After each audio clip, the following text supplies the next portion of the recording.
Hello guys, if you're new here, my name is Joel. I am a second semester nursing student at Imperial Valley College, and this video is going to be about 7 tips, only 7, that my nursing 21-year-old self will give my 18-year-old freshman self. So maybe one of these tips, it can help you along your nursing journey or whatever journey you're going into, whatever education field you're going into, but I know that at least for me, they would have definitely changed my life and made my life so much easier. So tip number 1. Have a rookie mentality on anything you do. So by the rookie mentality, it means that always be prone to learn more. Do not think that just because you know something, like that's it. Like there's no chance for you to learn more or even listen to what other people have to say. I definitely used to have the type of mentality, and I do regret having the type of mentality, because once I read a book called Ríndete, which is a Spanish book. This is kind of like the picture of the book. You guys are interested about it. If you guys read Spanish, I definitely recommend that book. And he does touch upon the be a rookie type of mentality, because you cannot be worse than a rookie. A rookie is always eager to learn. It's eager to learn more stuff. And if you have that type of mentality throughout your life, there's going to be some things that you would have never thought about. So always be prone to that. Tip number 2, don't be afraid to be the first one to do something. For me, I always need to have a role model or someone to see. To be like, you see, because he was able to do it, I can do it. But in reality, as I grew older, I then was like, you know what, maybe I need to be the first one to do something, so then other people can look up to me and then they can get motivation and do it. So just like I saw other people, why cannot be the first one to do something? And I'm even gonna be special because I was the first one.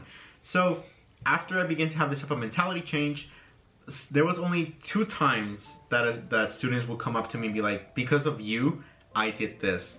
So that really felt really great, really special. So I began to have that type of mentality. So do not be afraid to be the first one to do something, because then you're going to be inspiring other people to do the same thing. Tip number 3, focus less on exams and actually on learning the content. Now for this one, I really had to learn this the hard way. There was a really dark semester, my last semester before applying to nursing school. I was taking microbiology and physiology at the same time. Mondays and Wednesdays were microbiology from 5 p.m. to 10 p.m. and Tuesdays and Thursdays were physiology from 8 a.m. to 12 p.m.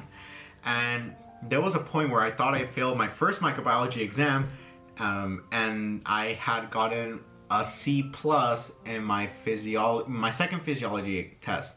But since I really felt that I bombed the microbiology exam, I was like, I'm not gonna be able to get an A, because for nursing school, it's required for you to, well, not required, but you know, it's pretty much forced technically, that you need to get A's on your science classes. So I was like, no. But then it turned out that I got an 82% on that microbiology exam, which I thought I failed, like for sure. And the professor doesn't curve any exam, so I was like, damn, like, wow. But then I really got like sad of that type of stress and anxiousness that I had. So then I decided to have a different module. I was like, you know what? I'm not going to worry about study guides anymore. I'm not going to worry about exams. I'm just going to worry about learning the content. Why? Because I do not want to be the student that memorizes the information or just knows the information for the exam, and then after a month, everything is gone. I do not want to be the student that if they ask me something in the future, I'm like, I don't know. I forgot. I do not want to be that type of student. So then I was like, you know what? I'm just going to learn this because I want to learn it.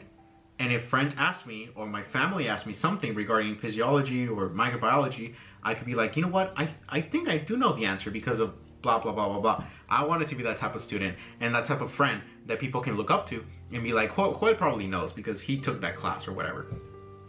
So yeah, that's for that one.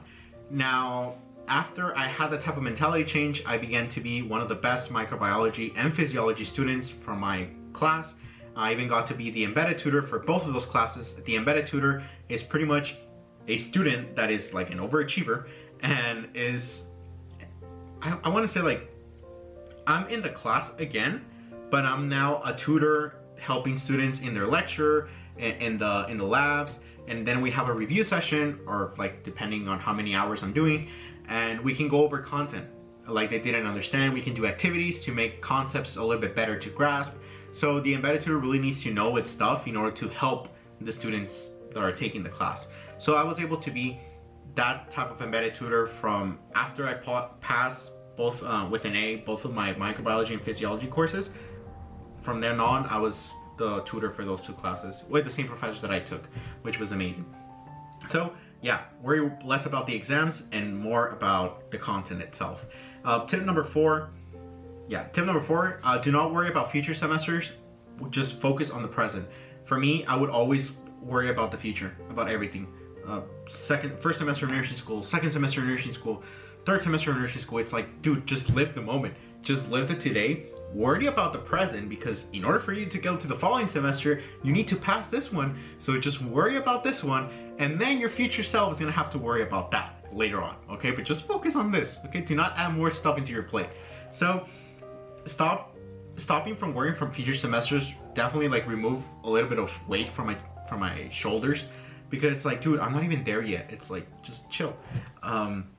So that definitely helped out. So that was tip number 4. Tip number 5, watch videos on stoicism. Stoicism is kind of like a philosophical type of mentality, which is pretty much controlling your emotions, I guess, and like depending on the events that occur to you, just being able to rationalize with them. Like if it's something bad that happened to you and it's unfixable, then why even worrying about it if it's unfixable?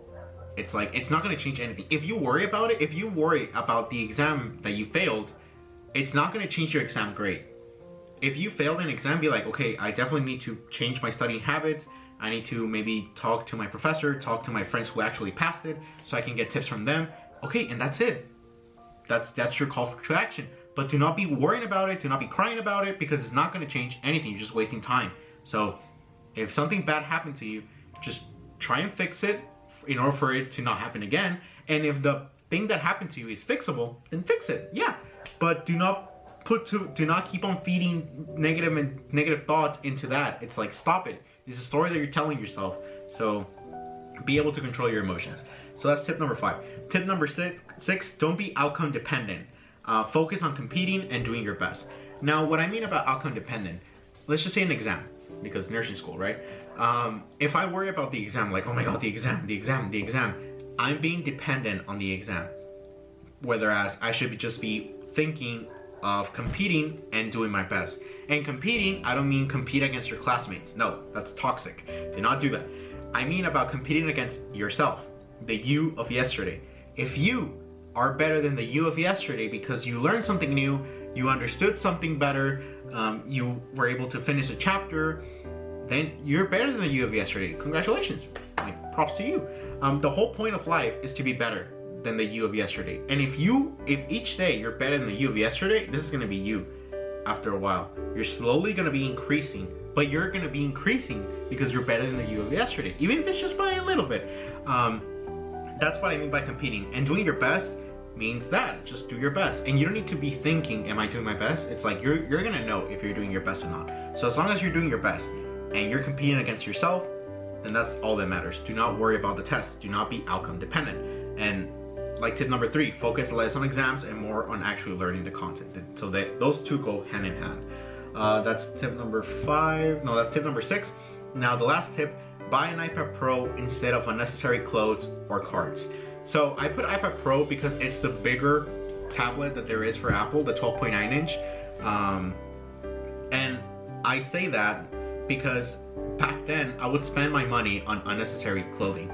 I already had a lot of clothing, or shoes or jeans. Why buy more? Like, it's unnecessary. Just wasting a lot of money.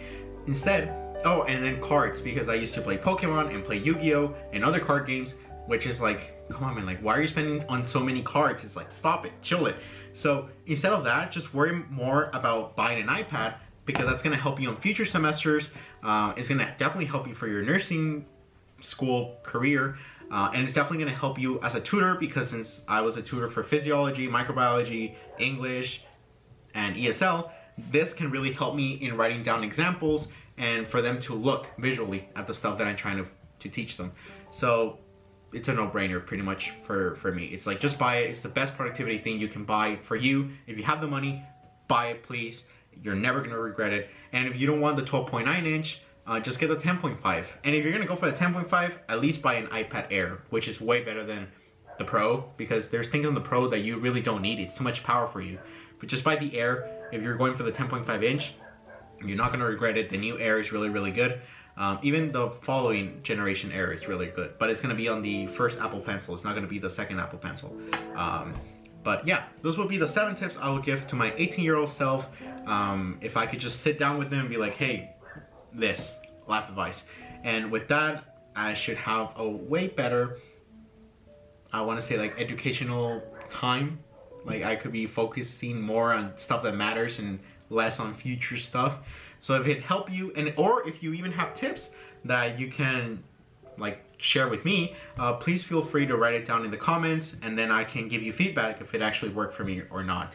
So thank you so much guys for watching, and I'll see you guys into the next video. Bye bye.